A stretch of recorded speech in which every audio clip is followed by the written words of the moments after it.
Sato ma sadgamaya tamaso ma jyotirgamaya mrityorma amritangamaya. Om Shanti Shanti Shanti. Om, lead us from the unreal to the real, lead us from darkness unto light, lead us from death to immortality. Om, peace, peace, peace. Namaste and good morning, everybody. My pranams to the revered monks and Matajis here. You know what's the most difficult audience I have faced?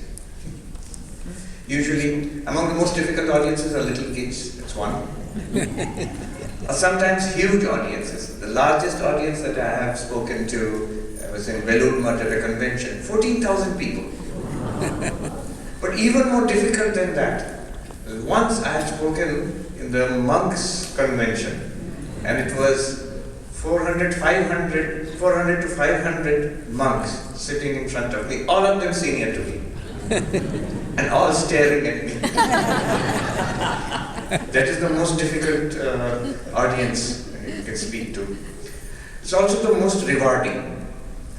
This knowledge that we are speaking about, this is preeminently the audience which will understand, appreciate and enjoy this are the monks who have dedicated their lives to the study, practice and realization of this knowledge. And so it is not only a pleasure, but it's an honor, a very enriching experience to speak in front of these revered monks and Matajis. It is, I was just thinking this morning, there's a Bengali phrase, Ganga Jale Ganga Puja. To worship the Ganga you need, in all Hindu worship you need Ganga water, Ganges water. But when you worship the Ganga, what will you worship then? You have to worship it with the Ganga water. So, a worship, a service, an offering to the revered monks present here, by using the same thing which I have received from them, which we have received from them. So that's very special. Also to speak to a group like this, there's this thing, preaching to the choir. You're already convinced, you're interested, we want to walk on this path. And so there's a great joy in speaking to such an audience. Vedanta in daily life. I'm reminded once in Belur Math, our main monastery, at breakfast I was sitting next to a monk, a friend of mine, and he was saying in some exasperation about monks. He said, you know, if you tell a monk about to do something practical, he'll give you a lecture on Vedanta. And that is practical Vedanta. The monks have this reputation of being impractical. Always, not only just monks, in spiritual life, you'll find all of us here, we have also been accused of being impractical by those who are not on the spiritual path. They'll say, what you're doing, what you're thinking about, it's all impractical. There is some truth to the charge. A pastor told me in New York that in every congregation, there are some heavenly souls who are no earthly good. That is why Swami Vivekananda wanted a practical religion. He said, without idealism in life, a human being becomes a brute. But too much idealism, then it's of no practical use, and then one does not progress in spiritual life also. So this high idealism and immense practicality, this is what Swami Vivekananda wanted, not only of his monks, but also of everybody who's walking on this path. And Vedanta is actually immensely practical. Vivekananda himself says, it was practical first and theory next. It was the realization of rishis first, and then it became the Upanishads. And afterwards it became the philosophy of Advaita Vedanta which we are talking about. So practical first, realization first, and then philosophy and poetry and theory and all of that. I have this feeling that Vedanta is Advaita Vedanta, I'm talking about Advaita Vedanta, is the most practical thing in our lives. It is that which is most available to us in our daily lives. I think that is why Sri Krishna preached the Bhagavad Gita to Arjuna in the battlefield. Not in a monastery, not in the Himalayas, not even in Vedanta conference. No, in the battlefield. In the worst possible activity that human beings can engage in. Thereby signifying that if we can be spiritual in the middle of the battlefield, we can be spiritual anywhere. Sri Ramakrishna indicates this by saying, with eyes closed there is God, and with eyes open there is no God. What kind of God is that? So we need something, we need that spiritual reality which is present to us in eyes closed in meditation, wonderful, but with eyes open. In the conference and outside the conference, in the depths of meditation and in the hustle and bustle of life, in prayer and in action, in work, in good times and in the times of crisis. People think Vedanta is theoretical. I remember in the beginning of the COVID crisis, when I was giving a class, somebody said you should say something about the present crisis. It just started, and in New York it had skyrocketed, the deaths per day. It was the worst, probably in the world. I remember at one point, there were about 1,000 people dying every day around us, in Manhattan itself. So when I spoke about Vedanta, somebody indignantly said, now we have to practice Vedanta. This is, the idea being that Vedanta is meant for when things are fine and you come to a class and listen to your talk or listen to you on YouTube. But now there is death, invisible death all around us, crisis. Now you're talking about all this theoretical stuff. No, it's not theoretical stuff. If it is not true at the moment of peak crisis, then it's not true any time at all. It has to be available to us.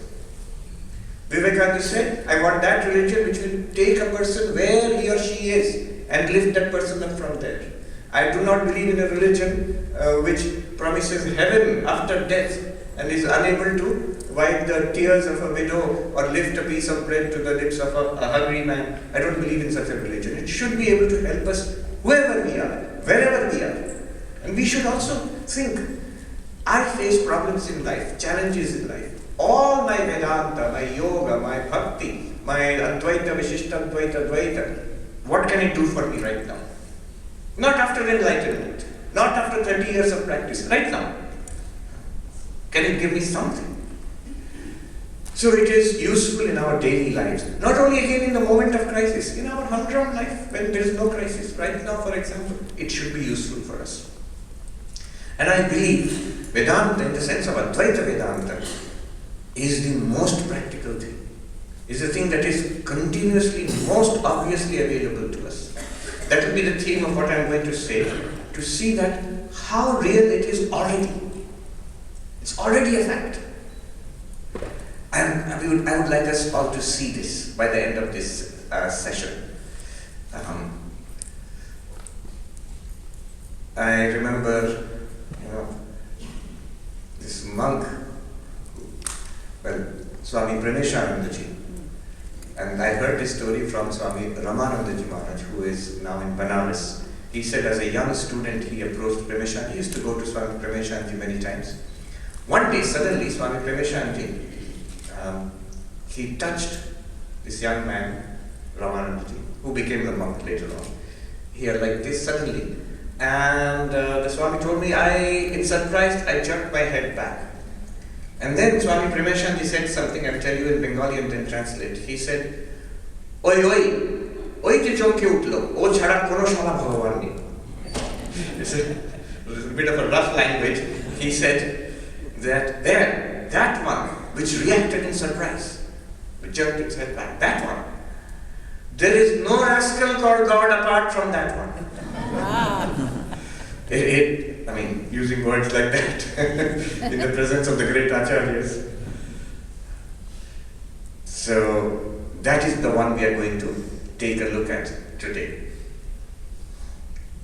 I remember in Calcutta I was giving a talk, usual talk on Advaita Vedanta, and the Q&A started with one lady indignantly rushing forward. She wanted to be the first to ask the question. And the question she asked was, all this is fine, but it's all theoretical. And I said immediately, madam, not one thing that I have said is theoretical. What is theoretical here? That you are here existing, that body in which you are there, that is the body theoretical? She said no. And the thoughts you are having, such a theoretical thought, is that thought theoretical or is it a fact? It's a fact. The breath that is flowing from your nose into your body and out of it, that breath, is it theory or is it a fact? It's a fact. And the fact that you are aware of it all, is that awareness, that consciousness, is it theory or is it a fact? It's a fact. And that awareness is what we are talking about. That body, that breath, that mind is what we are, nothing more than that. So here's something to deliberate upon before we jump into our inquiry this morning. One way of being spiritual is the devotional approach. The great acharyas there, Madhvacharya, Ramanujacharya, the great acharyas. It's a devotional approach. And the paradigm for that, the format, the structure of that is common. There is an ultimate reality. Brahman, Vishnu, Narayana, Devi, Shiva, God, Allah. There is Ahura Mazda. There is an ultimate reality. Where? I don't know it. Believe it. On justified grounds, on the grounds of scripture, on the grounds of tradition, on the grounds of the experiences of the mystics. Believe it.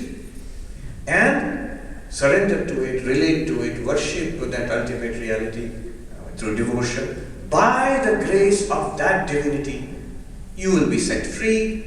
What we want, transcendence of suffering, attainment of fulfillment, that will come. That's one approach. The only problem with that approach is skepticism. Suppose I don't believe it. Sankaracharya says, kartum akartum anyatha va kartum shakyate. When it is a matter of opinion, when it is a matter of faith, when it is a matter of conjecture, in that case, one may follow it, may believe in it, may not believe in it, or may believe in a different way. Yes, I believe in God, but not in the way you believe. It can happen. Or I may not believe in it at all. Or I may be completely doubtful about it, agnostic or atheistic about it. This is the problem with the devotional approach, the dualistic approach, which takes that there is some ultimate reality. It's a valid path, as has been demonstrated by centuries and millennia of enlightened beings and saints till today. So Ramakrishna is a testimony that it is a valid path. But I'm saying on the other hand, I'm saying on the side of Richard Dawkins and Christopher Hitchens and the little niggling doubts that we may have at our level and at the level of those who are great mystics on this path, saints. I have read the last diaries of Mother Teresa, saintly person. All her life she struggled. And she says, I pray and pray into the darkness. There is no reply.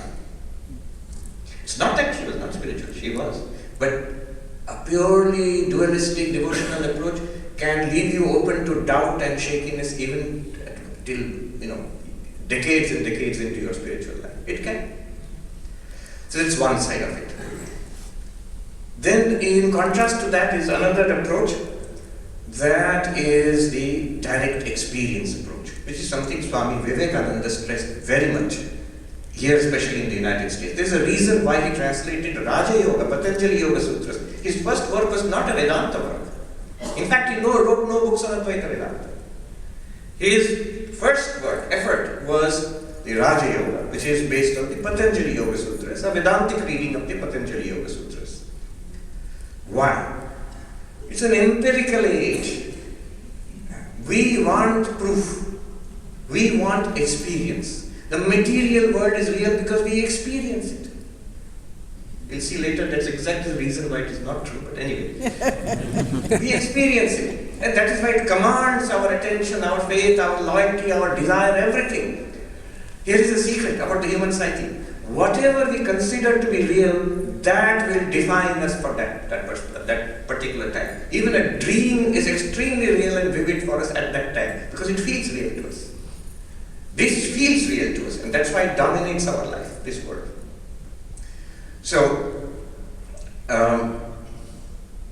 that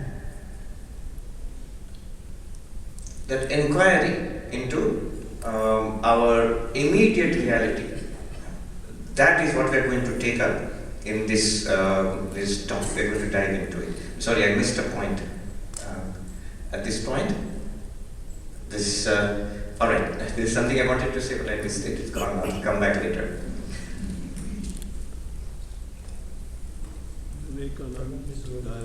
The what? Vivekananda's direct approach. Vivekananda's Direct approach. Yes. So yeah, I was talking about that. The Vivekananda's Raj Yoga, he wrote that because it's an empirical approach. This is the age of where we demand evidence. That I want to see. And Vivekananda is the epitome of it. How did Narendranath Datta become Vivekananda? He goes to Sri Ramakrishna and he asks, have you seen God? Look at the question. He is not asking, does God exist? I have a doubt about the existence of God. No. Have you seen God? It's an empirical question. Can you show me God? And Sri Ramakrishna's answer was also in the same light, that yes, I have seen, and you too can see. So, an empirical question, an empirical answer, evidence. What is this path? This is the yogic path, the mystical path. That extraordinary experiences are there, mystical experiences are there, which can prove to us the truth of the claims of religion. Swami Vivekananda would go on to say, if God exists, I should be able to see God. If I have an immortal soul, I should be able to feel it. And yoga answers in the affirmative, yes. We are not called upon to believe there, we are called upon to see. And to see that, we need to practice. And there is a whole host of special practices which will inevitably, and the claim is it's promised, it will culminate in these mystical experiences, special experiences, various kinds of samadhi, where we will see for ourselves. Again, very valid. But suppose you want to play the devil's advocate there. You can. And the problem with that approach is, it is very private. When a mystic is having a mystical experience, only that mystic is having that experience. We may believe in it, we may feel uplifted by it, but we do not see when Sri Ramakrishna sees. You see, there is the gospel of Sri Ramakrishna, he is having a vision of Kali, he is speaking to Kali, and everybody else, they feel uplifted, but they are not seeing Kali there. They are not experiencing it. And the usual reaction to mystics always has been, not just disbelief or skepticism, even worse, is crazy. And that's what the reaction of most people in Dakshineshwar was to Sri Ramakrishna. He is a mad Brahmin priest of Kali who has all these visions, and ordinary people thought that for some time at least. Today nobody will say that, it's politically incorrect, that just call you mad if you have. They will say, oh, we believe that you think you are seeing God. We believe that you feel one with the universe, but it's not that you're seeing God or you're feeling one with the universe, it's actually a tumor in this part of your brain. It's pressing on some nerves, it's generating this feeling. A neuroscientific explanation, but basically it's the same old, you're crazy. You're seeing this, clearly you feel that you're seeing it, but it's not connected to reality. It's because of something going on. It could be. So there are, of course, there are mystical experiences, genuine mystical experiences, which is the reason why we are all here today, which is the reason why Sri Ramakrishna is universally revered today. There's a book, Super Mystic, about Sri Ramakrishna and Jesus as super mystics. So, yes, at the foundation of these religions is actually not philosophy, it's these mystical experiences, that is true. Now, why am I saying all this? In contrast with this, in contrast with the demands of faith or belief, in contrast with the claims of special experience which I have but you do not, in contrast with that, look at Vedanta, Advaita Vedanta. Vedanta says, you don't need to believe. You don't need to believe. In fact, you must not. You must question.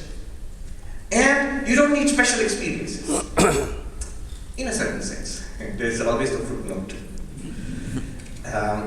What you need is just daily, quotidian experiences. Our daily experience. Do you see? Do you hear? Do we smell? Taste? Yes. Are we awake? Do we dream? Do we sleep? Yes. Do we have experience of a body? As I was saying to that lady in Calcutta, body, is it theory or is it fact? Yeah, fact. Breath, is it theory or fact? It's a fact. Body, breath, mind, intellect, the 5 layers of the human personality, which is already present. For everybody, it's quotidian, it's general, everybody has it, there's no doubt about it. Vedanta wants only that experience, and then the guiding principles given in the Upanishads and all the other texts, which take us step by step towards something remarkable, something that is already here. That is the beauty of Advaita Vedanta. It talks about not about something to be believed in. In Sanskrit, paroksha. It does not talk even about something which is an experience, but a very special kind of experience, a rare experience, and very difficult to get. It talks about something which is continuously present, effortlessly present, and it points it out. And it says, that you are. And that solves all our problems. We will see what is meant. When you make such a claim, if you make a claim about God, you're safe, because after all, God is, where is God? In heaven. Or here also, but invisible. Convenient, invisible. Or if you make a claim about yogic experience, then also you're safe. You practice, it is true, it will happen to you, but 30 years intense practice, then we will see. But if you make a claim about Advaita Vedanta, that this Atman, Brahman is right now, right here, and it is you yourself, immediately the demand will be, prove it, show it to me. If it's right here, show me. These things are here, you can see. So show me. And that is the beauty of Advaita Vedanta. It rises to the challenge. The beauty of Vedanta is rises to the challenge and says, yes, here is something available to us in practical terms, in daily terms. So we will take a dive into this in the next few minutes. And then we will go into Q&A. Anywhere, Advaita Vedanta is like an ocean. Ocean, salt water anywhere. Wherever you take water and taste it, same salty taste. The same Vedantic taste, any text you take up and pick up one. A perennial favorite is the Ashtavakra Gita. So, one verse I will take up and just see the same truth, but you will find it everywhere in all the Upanishads, all the Vedantic texts in the Gita also. Atma Sakshi Vibhu Purna Eka Mukta Chidakriyaha Asango Nispriya Shanto Brahmat Samsara Vaniva. What does it say? Atma, the self, is the witness. It is vast. It is complete or whole. It is one. It is consciousness. It is free. It is beyond action. It is asanga, detached, unattached to anything. It is beyond all spriha, all thirst, all want, all desire. It is peace itself, beyond any suffering in the universe. And only because of a delusion, it seems to be a samsara. That's all. That's what it says. But the claim I'm making is, it's already a fact and it's not very difficult to see. If you could actually demonstrate it, that would be the deep solution to all our problems. Of course, after that comes the problem of living it in life, but we'll see that later. But first, we must get to see this. And in the next few minutes, what I will do is this exercise we will go through. Just listen and notice. Listen and notice. What are we looking for? I'm trying to say, what I'm going to say is already a fact, is the claim I'm making. Notice and see whether it's a fact or not. And the way of noticing is, first we listen, Shravana. Second, I ask myself, do I get it? What did he say? Did I get it? Third, is it a fact already? And the answers to all three should be yes. What did he say? Did I listen? Yes. Do I get it? Yes. And is it a fact? Yes. And that's the challenge. Let's see. Chidakriyaha, chit. First, Ashtavakra draws our attention to a fact that we are conscious. We are conscious right now. We are aware. What are we aware of? We are aware of seeing. Always, when I'm saying this, don't keep it as nice idea which he spoke about, and I got it in my mind. Now take a look. Am I seeing? Yes, it's a fact. And in this seeing, is there awareness? Yes, I am aware. It's a fact too. I am seeing so many things, such a display of color and pageant here. And notice, all the things that I am seeing, they are all different from each other. White is different from the green, is different from the red, and that is different from a human being, and from a carpet, from a chair, and from the hall. All of these are different from each other. And yet, here is one interesting simple fact. It is the same consciousness, it is the same awareness which sees all these different things. Objects of seeing are different, varied, but the awareness which registers them is the same. Very simple fact. We will move on. If I close my eyes now, do I hear? Yes, I hear the sound of a voice, I hear a sound of movement, I hear other kinds of sound. And if all sound ceases, I hear that too. And again I notice, I am aware of all these sounds. And remarkable, very simple and remarkable fact, the awareness which saw all these things is the same awareness which is hearing all these things. Please notice this. It's a simple thing, but a quite remarkable thing also. Seeing is so different from hearing. We close our eyes, entirely different experience, sound. Open our eyes, entirely different experience, form and color and shape. And yet, behind which, illumining all of this, is the same awareness, the same consciousness. Think about it, isn't it the same consciousness? Does it not feel like the same? Are there arguments against what I am saying? What are the replies to those arguments? Same consciousness illumines all our seeing, whatever we see. And it illumines all our hearing, whatever we hear, voices, sound, noise, music, all our hearing. It illumines all our tasting, various flavors, all our smelling, all the odors that we smell. The touch, hot and cold and hard and soft, same awareness. The vast, rich spectrum of sensory experience is illumined by the same awareness, by the same consciousness. Very simple fact. Already a fact. One might even imagine, what does this have to do with spirituality? Sounds like psychology only. Wait. It is the same awareness which illumines all our sensory experiences. And the absence of experiences also. I am seeing such a brilliant display. I close my eyes, I can't see. Same awareness which saw and now cannot see. Awareness is still constant. The presence and experience of sense objects, form, shape, color, sound, smell, taste, touch, all lit up by one light. And the absence of those objects also lit up by the same light. The light is constant and continuous. At this point you might say, we get the point. Move on. Yes. Moving on. It is the same awareness when you look inside. Not sensory, do not see anything, hear anything, smell anything, taste anything, touch anything. Sit quietly. Inward attention. Awareness is there or not? Yes, it's there. And what does it experience? Thoughts, emotions, ideas, memories, desires, the sense of ego. All our internal churning, which is called the antahkarana, the inner instrument. All the movements of the mind and the intellect, memory, they are illumined, same awareness. And when we act in the world, we're sitting now, we're walking earlier, eating before that. All of this, our work and our play and our entertainment, all that we do in life, all our activities are also illumined by that same awareness. I am not stipulating something. I want us to appreciate that it's already a fact. It's an obvious fact. All our activities are illumined by the same awareness. And all our rest also, not activity, ceasing work, that also is illumined by the same constant awareness.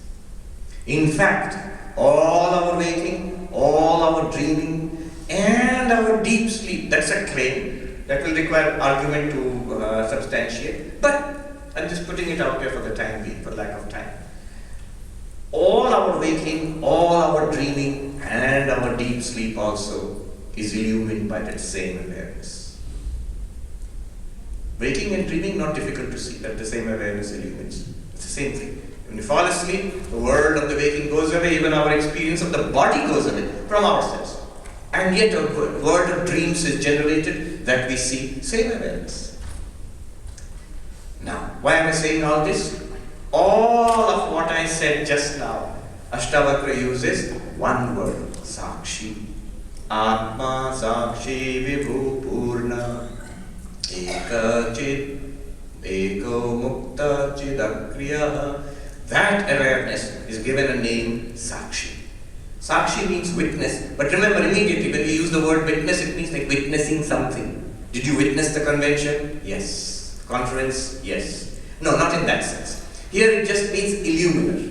Like that light is illumining whatever is going on in this room. So consciousness, awareness is the Sakshi in the sense, it's the light which witnesses, which illumines, which reveals all sensory experiences and their absence, all mental experiences and their absence, all actions and their absence. In fact, the entirety of waking, dreaming and deep sleep, all illumined and revealed by this one light. The Upanishads speak of it in very poetic, sublime terms. Tameva bhantam anubhati sarvam tasya bhasa sarvamitam vibhati. It is the light of lights which illumines all our life. That shining, everything else here is lit up. That consciousness shining, everything else here is lit up. By its light, everything shines here. Tameva bhantam anubhati sarvam tasya bhasa sarvamidam vibhati. This is called Sakshi. Next, when we hear this, we get this feeling, alright, I get what you're talking about. So here I am this person, and there's the body, there's the mind, but there's awareness also, and this awareness is what we are calling Sakshi. Clearly there are hundreds of bodies and hundreds of minds and personalities. So hundreds of Sakshis.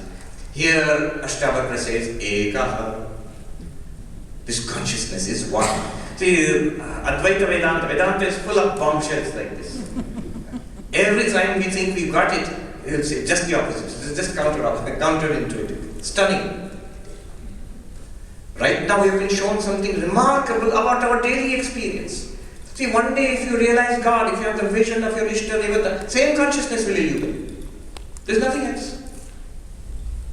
So this consciousness which illumines all our worldly life, our enjoyment, our suffering, and our spiritual life also. The next stunning thing which Ashtavakra says is, it is one. So it is stipulated, right? Because I don't see it as one. But if we just reflect a little bit about it, we see difference in terms of bodies. We see difference, we understand there are different minds, different personalities. That's very clear, they're different persons. But apart from the body-mind, what is the justification for saying that consciousness is different? It's a subtle point. It's not immediately obvious, but it's a remarkable discovery. Sri Krishna says in the 13th chapter, in one of the most dramatic statements in the whole Bhagavad Gita, Kshetragyam chapi mam vidhi sarva kshetreshu bharata. Know me to be the one knower of the fields, in all fields, O Arjuna. Avibhaktam cha bhuteshu vibhaktam iva cha sthitam. Undivided in all beings, I appear as if divided. So this consciousness which we are, which is our innermost nature, which is the most obvious, the most constant factor which we have. This is one in all bodies and minds. One way of understanding this is, all differences are there in our waking life. Your waking life, my waking life, his or hers, they're all different from each other. Even our dreams are different from each other. But notice, our deep sleep is not different from each other. A uniform blankness, there cannot be any differentiation. Your experience of deep sleep, my experience of deep sleep, and the experience of deep sleep of every other human being, and indeed of animals and others, the deep sleep experience is utterly the same. Has to, because it's a uniform blankness. If it is all the same, imagine the consciousness which illumines that uniform blankness. How much more one it will be. That's a sort of intuitive way of understanding how consciousness can be one in all beings. Question here might be, if we are all one consciousness, why do we not have access to everybody's experiences? If I am connected by internet to all computers, I can spy on the computers in here. Why not? If I should have access, as I have access to this mind and these senses, I should be able to see through all eyes, I should be able to hear through all ears, I should be able to peek into the minds of everybody. That doesn't happen generally. Yes, but remember, that experience in this body and mind is due to this particular mind. It's not just consciousness. It is this mind which has access to the activities of this mind and sense organs. And that mind has access to the activities of that mind and sense organs. Consciousness neutrally illumines all of it. It has access to that in that mind and body. It has access to that in that mind and body. It has access to this mind and body in this mind and body. There is a technical discussion in Vedanta depending on the power of the upadhi. If the upadhi is avidya like us, we will have limited access. If the upadhi is Maya, then super administrator access to everything. That is only Ishvara or God. Anyway, Ekaha, one consciousness in all bodies and minds. And then it says next, this consciousness, Vibhu, it is vast. When we say consciousness, we still get the feeling of some kind of tiny little glimmer of light in this body. This body is pretty solid. Actually, it's mostly liquid, but anyway, it's pretty solid. And this mind is most evident. And if you're saying consciousness feels like a little glimmer of light in this body and mind. No. Ashtavakra says, in contrarily, Vibhu, it is vast. Consciousness is vast. In what sense? It is not limited by space, time and object. It is limitless. In what sense? Again, these are all dramatic statements, but there is a very, very good logic behind all of them. All space appears and is experienced by consciousness in consciousness. Therefore, consciousness is not limited by space. All time appears and is experienced by consciousness and in consciousness. Therefore, consciousness is not limited by time. All of this sounds difficult and abstract, but it's not. Let's take an example, it will become very clear. In our dreams, when we dream of a dream world and we are not aware that we are dreaming, we are in this dream world and we think it's real. When we wake up, we not only realize that everybody we saw was not out there, but was in this dreaming mind.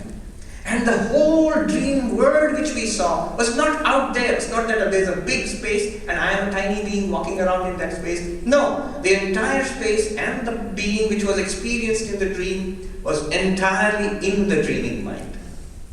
Because the dream world appears to the dream mind, the dreaming mind is not limited by the space of the dream world or the time of the dream world or the objects of the dream world. Similarly, the big claim here is this entire world of space, time and objects appears to you, the consciousness. And therefore, you, the consciousness, you are not limited by what appears in you. Being not limited in space. In Sanskrit, the word is Sarvapyapi, all-pervading. Wherever this space is, there you are. Doesn't feel like that, I know. It feels like there's a huge space and I'm a tiny being inside. But that's because of our standpoint of the body. Switch it to the standpoint of consciousness, you will begin to see a different thing. You will feel, oh, I am awareness. And what's happening in this awareness? I'm aware of a vast world. And I'm aware of this hall and people and things outside, seen and unseen. I'm aware of a body. I'm aware of a mind and thoughts. And all of it is in me, the awareness. It's appearing in me, the awareness. Yes, I already told him, yes. When somebody asks, no, how can I be all-pervading? How can I be pervading across the space of this awareness? I'm just here, I'm not there. I am here, I'm not there.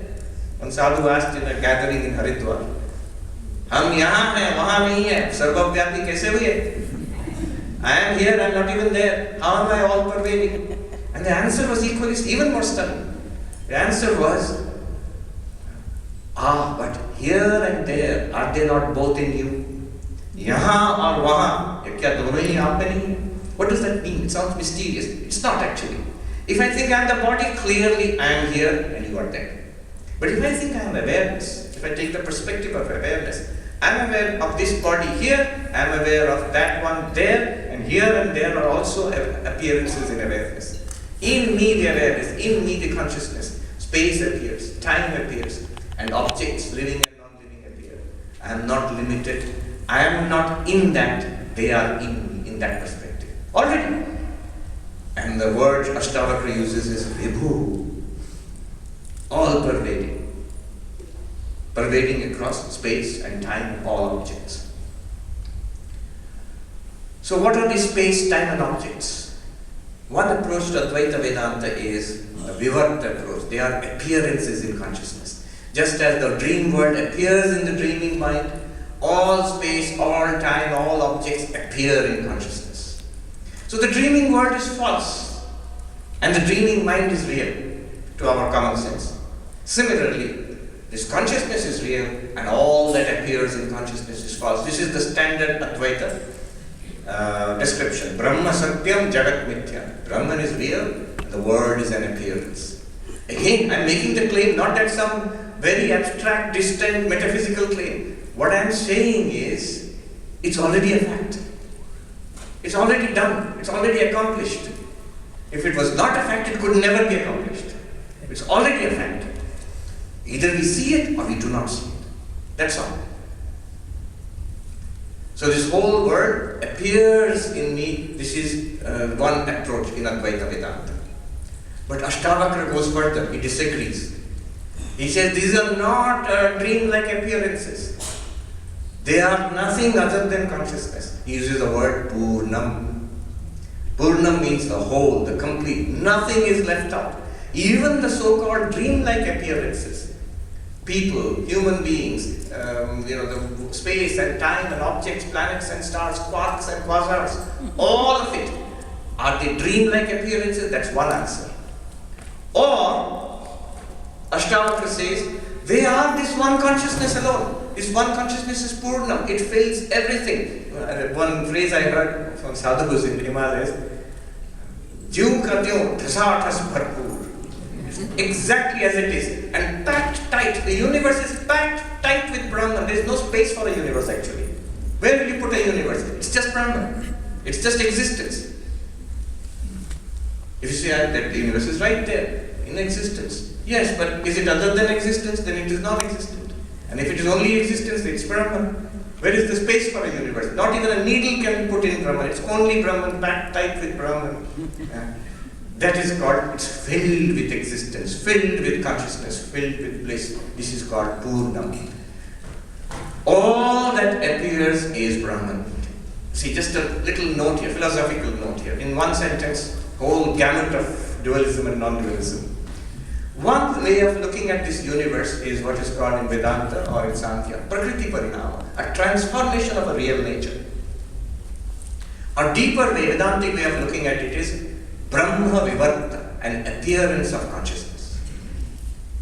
And the deepest, the final answer in Vedanta, Brahma Swarupa, it is Brahman alone. Often a point of contention is, Vedanta says world is false. But that's halfway. That's not, we have not completed Vedanta yet. Halfway. Sri Ramakrishna is asked, Jagat ki mitha, is the world false? And Sri Ramakrishna's answer is so nuanced there. And so sweet. He says, Mitha kana bhabe, oh bicharer kotha. Why should it be false? So is it, that means it's real? He said, no. He says, that's a step in inquiry. Oh bicharer kotha. What vichar? Vedantic inquiry. What we are doing right now. It's a step. There's one thing further also. It is Purnam. Not only Vibhu, not only transcending time, space and object, but also including and manifesting as time, space and object. Nothing here is other than Brahman. If that's too difficult to understand, alright, consider it a dream, an appearance. If that's too difficult to understand, consider it a transformation of nature. That's what science says also to me. All of it will work. Alright. Vibhu Purna. Now, all of this, what did we see? Atma Sakshi Vibhu Purna Eka Mukta Chidakriya. Remember, we started with the word Chit, consciousness. And where are we now? We saw that this consciousness is the light of lights, Sakshi. and it is not many, it is one, eka. And it transcends time, space and object, transcendent. And it is all time, space and object also, appearing as all of that. It is immanent. And then Ashtavakra challenges us by saying, Atma. Okay, here is something amazing. Consciousness is transcendent. Consciousness is the witness of all things. Consciousness is one in all beings. I will say, yeah, that sounds amazing, but not me. Consciousness is fine, but I am in trouble. I say, how did it help me, all these things? Ashtavakra says, that consciousness is you, Atma Sakshi. Now you repeat that consciousness, Atma Chit. And that Chit is the Sakshi of all experiences, Atma Sakshi. And that Atma is Vibhu or transcending space-time object, Atma Vibhu. And that ultimate reality, it is all everything, all of it is one reality, Atma Purna. I am this consciousness, and I am the witness illuminer of all experiences in life, good and bad, all waking, dreaming and sleeping. And I transcend time, and I transcend space, and I transcend object. I am all-pervading, I am eternal, and because I transcend object, I am non-dual. And all time, space and object, I am, Aham Atma Purna. Tremendous. If we walk along with Ashtavakra, it is breathtaking. And then it follows, it becomes very easy. Muktaha, it is free. Why? Akriya, this one consciousness in which all transformations are appearing, it itself does not undergo transformation. It is free of the law of karma. Bondage in Vedanta is understood as karma and resultant bondage. I do things and I get the result of that, and that's why I have these life after life. Swami Vivekananda put it as good, good, bad, bad, and none escape the law. Whosoever wears the form wears the chain too. So this is the law of karma, this is where we are. What good can Vedanta do? Vivekananda answers, but far beyond name and form is Atman ever free. No, thou art that sannyasi board. Say Om Tat Sat Om. So this is what Ashtavakra is saying. This Atma, what is it? It is Chit, it is consciousness. The one which we are experiencing right now. It is Sakshi, the illuminer of all our experiences. That's why these experiences which we are having, I don't believe in all this, I don't understand it. It's because of that consciousness. That very non-understanding, non-belief demonstrates the truth of this claim. And that consciousness is transcendent, Vibhu. That consciousness is Purna. And that is you. Therefore, you are beyond the law of karma. And being beyond the law of karma, Mukta, Atma, Mukta, Aham Mukta. I am free. Sri Ramakrishna says this way. In the Gospel of Sri Ramakrishna, he says, notice that in a smoky hut, the walls of the hut will gather soot. Become dark, but the space in that hut is not affected by the smoke, and you are that space, calm. He would poke fun at a devotee of his who would repeat, I am space, but get very worried about tax, the IRS, you know. And Sri Ramakrishna would say, but you are space, you are calm, isn't it? And let them take away your pots and pans. Very difficult. Asanga, Nispriya, Shanta. This one space of consciousness, Chidakasha, is not attached. Our problem is we are sticky personality. Because when we say we are body, sticky, obviously. COVID will affect. If we are mind, sticky, a harsh word, any difficult circumstance, depression will affect. But if you have this witness consciousness in which all of these are appearing, non-stick, Teflon coated, non-stick cookware. You can cook the whole universe, nothing will stick to you. Asanga, and therefore Shanta. Nispriya, no desire. What is there to desire? It's all an appearance in you. It's all you in one sense. Shanta. All this is fine. But why are we like this in that case? One great, no matter how much transcending time, you can't transcend the timekeeper.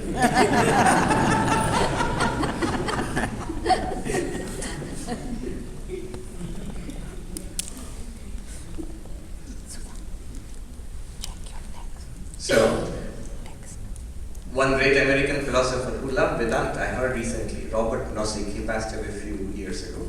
So he writes about Vedanta. If so clever, why so poor? If you are Atman or Brahman, why are you in this condition? And the answer in Vedanta, again, Ashtavakrya gives a stunning answer. Brahmat samsaravaniva. You are not in this condition. No, but it looks like that. Yes, because you are consciousness, that's why it looks like that. And this is because of an error. It is as if you are in this condition. Nobody denies it looks like that. But just because it looks like it, it need not be true. Could be a dream, could be a movie. Even as if. But why as if also? Why? Brahma, because of error. Why error? Why have I made an error? You have not made an error. It is because of ignorance, ajnana. Ignorance leads to error and leads to this display of samsara. A Tibetan Buddhist master put it very beautifully. He says, on the primordial ground of being, under ignorance appears, the primordial ground of being appears as samsara under ignorance and as nirvana under knowledge. Same primordial ground of being. It appears as samsara when we do not know it. And when we know it, understand what it is, that same thing appears as nirvana. Nagarjuna said, there is no difference between samsara and nirvana, which is a shocking thing for a Buddhist to hear. For a Buddhist, the journey is from samsara to nirvana. And Nagarjuna said, there is no difference between samsara and nirvana. In what sense? The difference is knowledge and ignorance. Here, Shankara and Nagarjuna are exactly one. Under conditions of ignorance, Brahma, I am like this. Under conditions of knowing, I am limitless consciousness, free. And Ashtavakra says this is already a fact. What Ashtavakra adds to that Buddhist master is, if you know yourself, you are free, that primordial ground of being is you, Tattvamasi. That's the extra thing that Advaita Vedanta emphasizes. You are that primordial. Otherwise you can claim, primordial ground of being is fine, is a very fancy term, sure it's fine, but I am in trouble. No, you are that primordial ground of being. Alright, so this is where we stop. You might say this all sounds very fancy and philosophical, we will discuss it. We will have a question. I will dispute that and we will discuss it. We have a session of Q&A coming up, so let me end with a peace chant. Om Shanti Shanti Shanti Hari Om Tat Sat Shri Ram Krishna Paramastu. Thank you. Let's give this one more.